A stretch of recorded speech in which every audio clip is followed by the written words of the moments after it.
So I remember like it was yesterday. My mom and I were having a discussion on Lauryn Hill, right? And my mom said the same thing everybody says. Like, oh, she came and she dropped one album, just had a couple big hit songs, and then, she just left. Why didn't she stay around? I'm like, well, that's her prerogative. She had stuff she was going through with her life, and she did what she had to do. And my mom's making this point. She's like, nah, see, when you that type of artist, see, you should be making albums and you should be performing to your fans, and that's what you should do. And I'm like, I'm an artist. I'm like, no.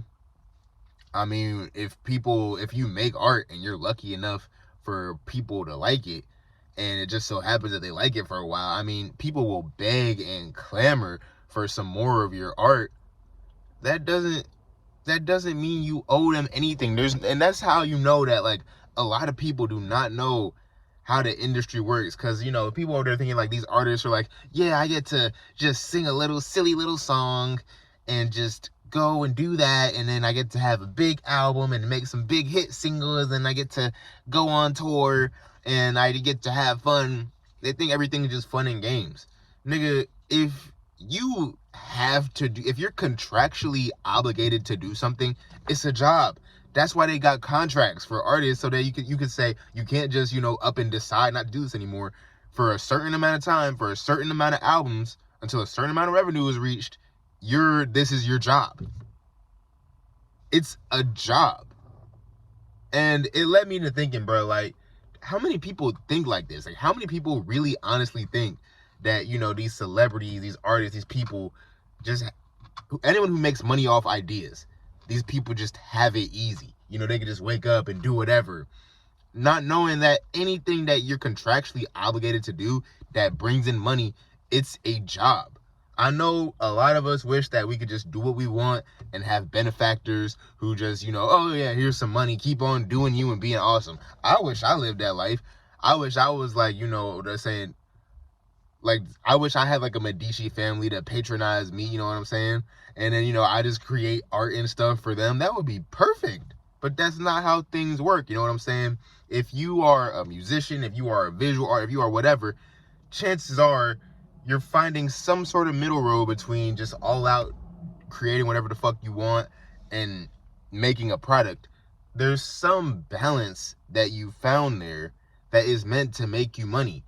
There's some contract, there's some commission. It's there. So anyone who does something creative for a living, it's not all fun and games. It's just as much of a job as your job.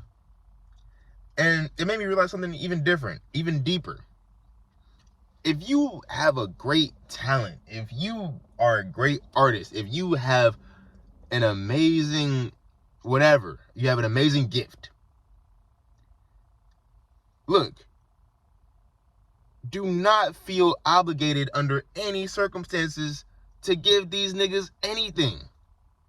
Bro, if you have a great talent or something, I'd say, if you love it, if you have talent in something and you love being involved in it, find a balance where you could do creative things. I didn't say like this fucking fake ass capitalist matrix society. I didn't say find some way to make money off it.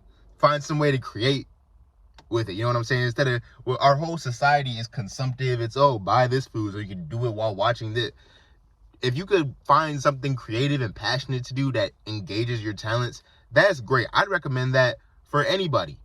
But do not ever feel like you owe these niggas anything, bro. Because if you have a great talent, you don't owe anybody shit, bro. I was like, bruh, Lauryn Hill don't owe nobody nothing because she made some good songs. And because you like them.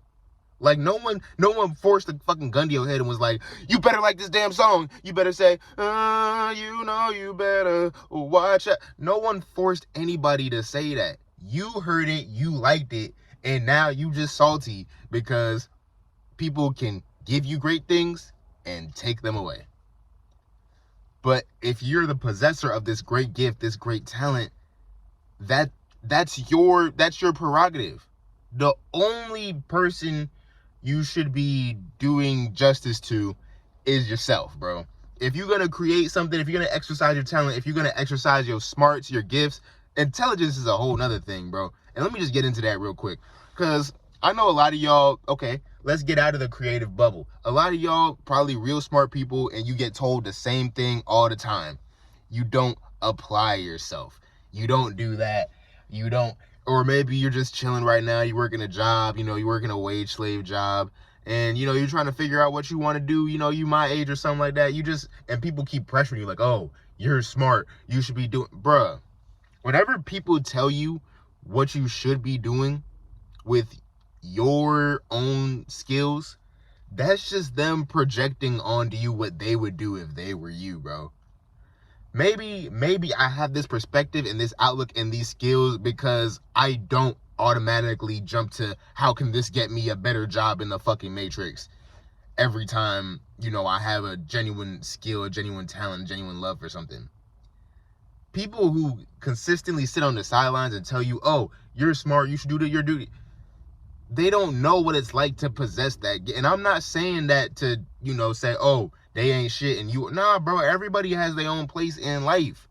I'm just saying, if you know you exceptionally gifted in one way or another, do not feel under any circumstances obligated to provide for people, to give things to people, to fucking just, because at the end of the day, you deserve your piece too, bro. Look at this, bro. You could have somebody who work at Starbucks as a barista and have a literal fucking reincarnation of a Leonardo da Vinci, right? Both these individuals, it's their birthright to the same love and peace. So why do we not expect anything except some damn coffee out of the Starbucks barista? And then society, let's say the Renaissance man, he just chilling, he drinking his coffee at the same Starbucks. And then you pressuring him to do some shit for society. Nah, you gotta contribute to science. You gotta contribute to art, bro.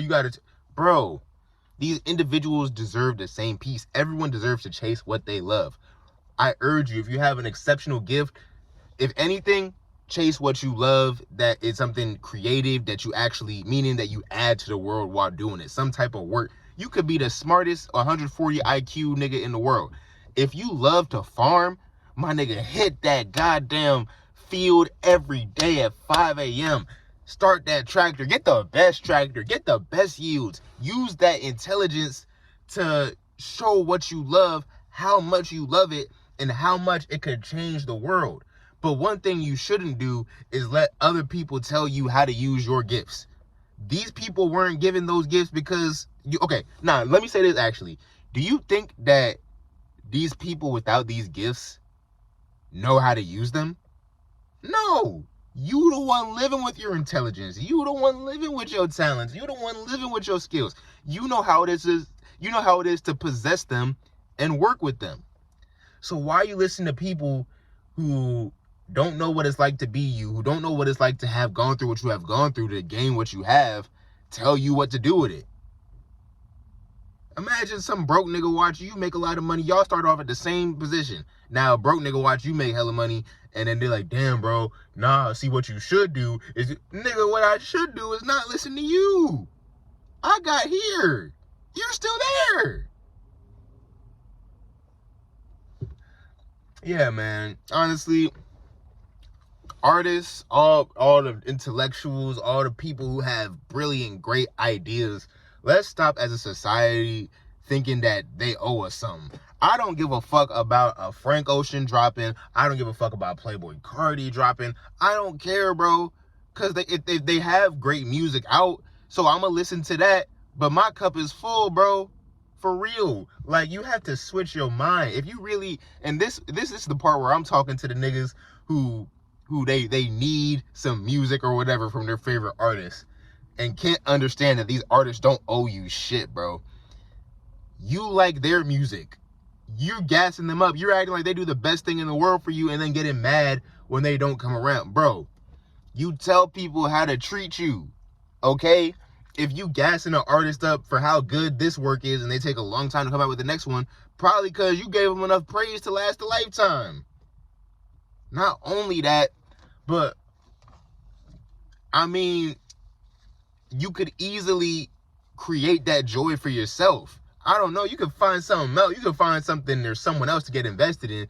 It's just something keeps getting taken away from you. So you love being like, oh man, yeah, I wish Frank Ocean would drop. I wish Playboy Cardi would drop. Man, fuck him. He hates his fans. He doesn't drop. Bro, if you creating art or creating anything to gain some fans, you might as well stop, bro. Fans of one fad or another, they're as fickle as the seasons changing.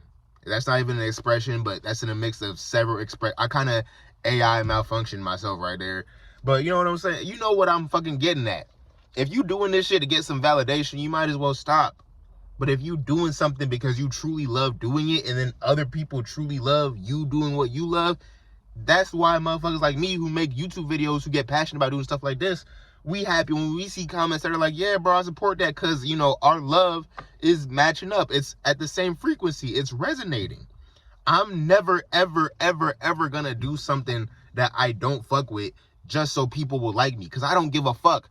It's been a lot of people liking me at some point in my life. I was still depressed. Bruh, I think when I had the most friends, I was the most depressed. Now my friend list is dwindling and dwindling, and I'm getting happier and happier. Man, if you a gifted person, a self-sufficient person, you don't need these niggas, man. You don't need, and don't let motherfuckers tell you what you should and shouldn't do, because at the end of the day, that's just a manifestation of their need for you, their need for your skills, for your insight, bro. All my skills, my insight, all this shit, I developed it on my own, bro. I had to take a long time to learn that, hey, why do I keep giving people chances? Why do I keep letting people, when I don't owe them a goddamn thing? I don't owe anybody a goddamn thing. Everything I done learned and shit, all this shit, I'm not going to say none of it came from other people. You know, you get a little help here and there throughout your life. But the large fucking majority of it came from my own research, came from my own hours. And then niggas try to sit there and act like, oh, bro, wait, hold on. Can you talk? Can you do this? Can you do that? Can you do this? Nigga, I'm gonna do whatever the fuck I want. You don't pay my bills. What y'all eat don't make me shit. And I just had to get over that, because I was so worried about, oh man, people not gonna fuck with me. But I've had people fucking with me. It's not even good. It's not even great. It's not even anything. So now I live for me. I'm gonna use my talents and my skills on what I want to do. And the beauty of life is when that resonates with other people. And that's when, you know, everything starts to fall in alignment. And if it's not doing that for you yet, hey, bro, sometimes you're going to have to be that vanguard, that rebel in your own life. Sometimes you're going to have to be that nigga in your life that just, yo, I'm going to do this shit and nobody's going to tell me I'm not doing it. Because fuck it, this makes me feel a certain type of way that nothing in the world makes me feel. And when you feel that, follow that. Don't follow, oh, you should do this, you should do that. Ask them niggas if they could last a day in your shoes. And what they probably fuck everything up. If these motherfuckers telling you what you should and shouldn't do, spent a week in your shoes, your whole life would be upside down. Niggas wouldn't know what to do. So please, you don't owe niggas anything for being talented. You don't owe niggas anything for being smart. You don't owe anybody anything for you. All you owe to anybody is your own peace, love, and happiness. And often when you truly and genuinely reach that, you naturally provide it. That's who you are. If I love myself, I am love. So naturally, I provide love to other people. If I'm this, naturally, me providing to other people is a byproduct of that. I can't help but spread my wisdom one way or another. And that's the beauty of life. I don't have to sit here and be like, oh, okay, I know all this. I should get a degree in this. Man, fuck that. I should be doing what the fuck I want. And it just so happens that doing what I want provides value to others in the same way it provides value to me. Pour into what pours into you. Fuck that other shit. And when you pour into what pours into you, everything else falls into place. I love you guys. It's Snowblunt Talk, and I'm out of here.